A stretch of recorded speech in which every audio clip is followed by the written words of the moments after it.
ونصلی ونسلم علی رسول الکریم اما بعد۔ نبی کریم صلی اللہ علیہ وآلہ وسلم کی مبارک زندگی سے جھلکیاں بیان کی جا رہی ہیں۔ سورت اپنا غزوہ بدر کا بیان جاری ہے۔ تو جو قیدی بن کر حضور علیہ السلام کی خدمت میں آئے اور پیش کیے گئے، ان میں حضور علیہ السلام کے خاندان کے لوگ بھی تھے۔ حضرت عباس تھا، تو حضور علیہ السلام نے حضرت عباس کو فرمایا کہ تم اپنا فدیہ دے کر اپنے آپ کو آزاد کراؤ اور اپنے بھتیجوں کا بھی فدیہ دو، کیونکہ حضرت عباس کہتے ہیں کہ مکے کے امیر ترین لوگ تھے۔ تو وہ کہنے لگا کہ میرے پاس تو پیسے نہیں ہیں کہ میں فدیہ دوں، میرے پاس تو کچھ ایسا ہے ہی نہیں۔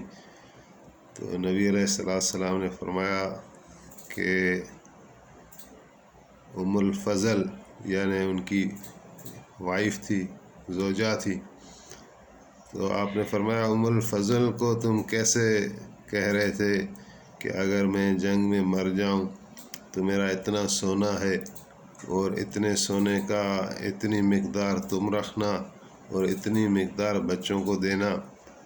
تو حضرت عباس حیران ہو کر رہ گئے اور کلمہ پڑھا، اشہد اللہ الہ الا اللہ و اشہد ان محمد رسول اللہ صلی اللہ علیہ وآلہ وسلم، اور پھر فرمانے لگا کہ میں تو مسلمان ہوں، مجھے تو یہ ایسے لے کر آئے ہیں۔ تو آپ نے فرمایا کہ نہیں، ابھی تو تم کافروں کے ساتھ آئے ہو، تو فدیہ تو تمہیں دینا پڑے گا، اور اپنے بھتیجوں کا بھی دو۔ تو پھر کہنے لگا کہ میرا اتنا سونا تھا، لشکر کو ایک وقت کا کھانا یا 2 وقت کا لشکر کفار کو کھلانا حضرت عباس کے ذمہ ڈالا گیا تھا۔ ابھی ان کا وہ وقت نہیں آیا تھا کہ جنگ ختم ہو گئی۔ تو کہنے لگا کہ میرا وہ مال مسلمانوں کو ہاتھ آیا ہے، تو اسی میں مال میں سے یعنی فدیہ کر کے مجھے آزاد کیا جائے۔ لیکن آپ علیہ السلام نے یہ بات بھی ان کی نہیں مانی۔ اسی طرح حضرت ابو العاص کا قصہ آ رہا ہے۔ ابو العاص نبی کریم صلی اللہ علیہ وآلہ وسلم کا داماد تھا۔ آپ علیہ السلام کی 4 بیٹیاں، سب سے بڑی بیٹی بی بی زینب وہ حضرت ابو العاص کے نکاح میں تھی، اور جب آپ نے دعوت تبلیغ کا آغاز فرمایا تو آپ کی ساری بیٹیاں آپ پر ایمان لے آئیں، لیکن بی بی زینب چونکہ بڑی تھیں، ان کی اور شادی شدہ تھیں، حضرت ابو العاص بی بی خدیجہ کے بھتیجے لگتے تھے، تو ان کے ساتھ ان کی شادی ہوئی تھی۔ تو ابو العاص مسلمان نہیں ہوئے تھے، البتہ بی بی زینب مسلمان ہو چکی تھیں۔ تو ابھی حالانکہ ابو العاص بھی ان لوگوں میں سے ہیں جو نبی علیہ السلام کا تحفظ کرتے رہے مکے والی زندگی میں، یعنی مسلمان نہ ہوتے ہوئے بھی رشتہ داری کی بنیاد پر ہمیشہ اچھا سلوک رکھا۔ لیکن پھر یہاں بدر والی جنگ میں پہلے بیان کیا جا چکا کہ حالات کچھ ایسے تھے، سوشل پریشر ان پر ڈیولپ کیا اور ابو جہل والے ان ساروں کو لے کر آ گئے۔ تو ابھی یہ بن گئے قیدی، اور بات آ گئی فدیہ پر، تو قیدی کے پاس تو کچھ بچتا نہیں، تو وہ خالی ہاتھ تھے۔ تو جب بات فدیہ پر آ گئی تو بی بی زینب سلام اللہ علیہا نے مکے سے اپنے شوہر کو چھڑانے کے لیے کچھ رقم بھیجی، اور پھر خیال ہوا کہ رقم شاید یہ ناکافی ہو، تو اپنے گلے سے ہار اتارا اور وہ بھی اس رقم کے ساتھ بھجوا دیا۔ وہ ہار اصل میں بی بی خدیجۃ الکبریٰ کا تھا رضی اللہ تعالی عنہا، اور شادی کے وقت بی بی صاحبہ نے حضرت زینب کو تحفے میں دیا تھا یا جہیز میں دیا تھا. تو جب وہ گٹھڑی اور وہ رقم حضرت ابوالعاص کی خلاصی کے لیے مسلمانوں کے پاس آئی اور وہ رومال کھولا گیا نبی علیہ السلام کے سامنے کہ یہ زینب نے بھیجا ہے اپنا قیدی آزاد کرنے کے لیے، تو جب آپ نے وہ مال دیکھا اور خاص طور پر جب آپ نے اس میں بی بی خدیجۃ الکبریٰ کا وہ ہار دیکھا، کیونکہ خدیجہ آپ کی محبوب گھر والی تھیں، آپ پر تن من دھن جان سب قربان کرنے والی تھی، آپ کی اس تحریک میں قدم قدم آپ کی حمایت کرنے والی تھی، ساتھ دینے والی تھی. تو جیسے ہی آپ نے اس ہار کو دیکھا تو آپ پر ایک سختہ سا چھا گیا، رقت میں آ گئے، اور پھر آپ نے فرمایا کہ صحابیوں اگر میری بات مانو تو زینب کا قیدی بغیر فدیے کے آزاد کر دو.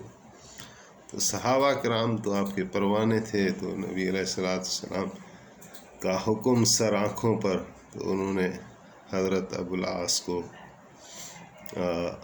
آزاد کر دیا، اور پیسے اور وہ ہار اور رقم جو بھی تھا وہ ان سے نہیں لیا گیا، انہی کو واپس کیا گیا. لیکن حضور علیہ السلام نے ان کو کہا کہ بی بی زینب کو مدینے روانہ کر دیں، بیٹی تھی. تو ابوالعاص نے اس کا وعدہ کیا، اور جب آئے مکے میں تو اپنے بھائی جس کا نام کنانہ تھا اس کے ساتھ بی بی صاحبہ کو بھیجنا چاہا تاکہ وعدہ وفا ہو. تو ایک اونٹ تھا اور ایک بی بی صاحبہ کو یعنی اپنا دیور کنانہ لے کر جا رہا تھا. تو کفار مکہ کو پتہ چلا کہ محمد علیہ السلام کی بیٹی جا رہی ہے، تو انہوں نے سخت احتجاج کیا، کیونکہ مکے والے لوگوں کا ابھی تازہ خون ہوا تھا، اور یہ گئے تو مقابلہ کرنے تھے، اور ان کا تو ذہن یہ تھا کہ ہمیں فتح ہوگی اور ہم آج مسلمانوں کو ختم کر دیں گے.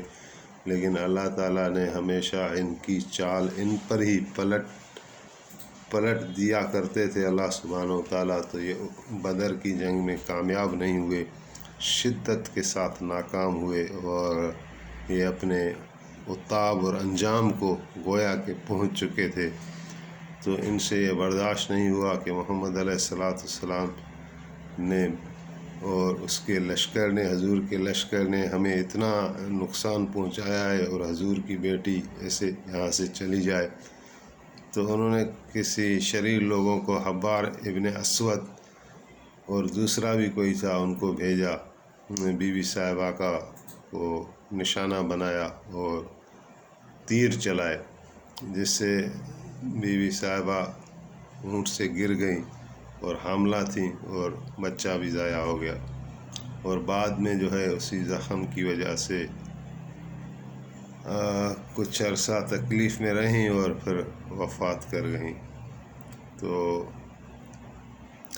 اسی طرح نبی علیہ السلام کی 2 بیٹیاں اور تھیں، بی بی رقیہ اور بی ام کلثوم.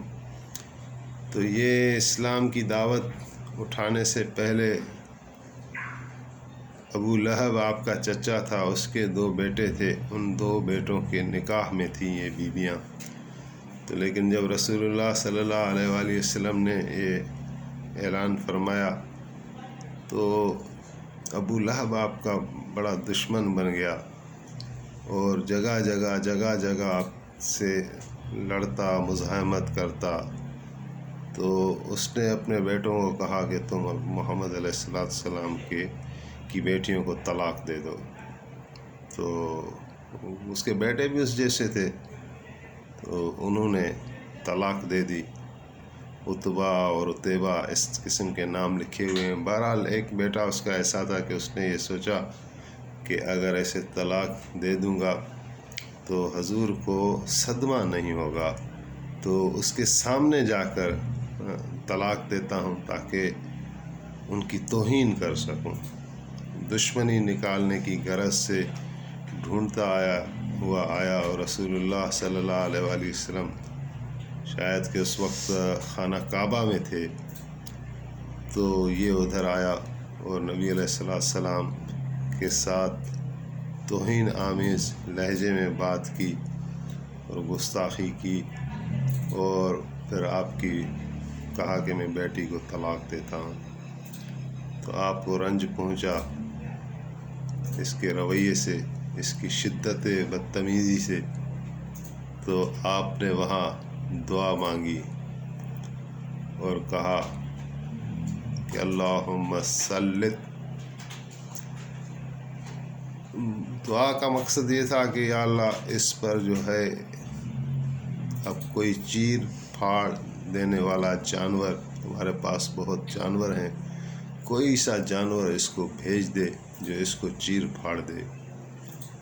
تو ابو لہب کو جیسے پتہ چلا کہ محمد علیہ السلام نے اس طرح اس کو بد دعا کی ہے، تو وہ روتا ہوا چلاتا ہوا لوگوں کو کہتا رہتا کہ دیکھو محمد علیہ السلام کو اس طرح بد دعا نہیں کرنی چاہیے تھی۔ اور کیونکہ ان لوگوں کا ماننا تھا کہ خانہ کعبہ میں دعائیں قبول ہوتی ہیں، اور پھر رسول اللہ صلی اللہ علیہ وآلہ وسلم کے متعلق بھی ان کو کامل یقین ہوتا تھا کہ جو حضور فرمائیں گے وہ ہوگا ضرور۔ تو پھر یہ تجارت بھی کرتے تھے۔ چند روز کے بعد جب یہ تجارت کو جا رہے تھے ابو لہب والے، تو وہ بیٹا بھی ساتھ تھا، تو ابو لہب کو بڑا خطرہ تھا کہ اس کو قافلے والوں کو کہنے لگا کہ محمد علیہ السلام نے اس کو بد دعا دی ہے، تو مجھے ڈر ہے ایسا نہیں کوئی جنگل سے جانور آئے اور اس کو مار ڈالے، تو اس کی آپ سارے حفاظت کریں، تو میں تمہیں پیسے دوں گا، انعام دوں گا۔ تو قافلے والوں نے کہا ٹھیک ہے۔ اس کا بسترا یعنی ایسے لگایا کہ چاروں طرف اس کے لوگ تھے، لیکن رات کو کوئی حصہ آیا اور کوئی شیر اللہ تعالیٰ نے بھیجا، وہ آیا اور ان قافلے والوں کو نیند آ گئی اللہ کے حکم سے، اور وہ آیا منہ سونگھتا سونگھتا جا کے عتبہ جو ابو لہب کا بیٹا تھا یا عتیبہ، اس پر جا کے حملہ کیا اور اس کو چیر پھاڑ ڈالا۔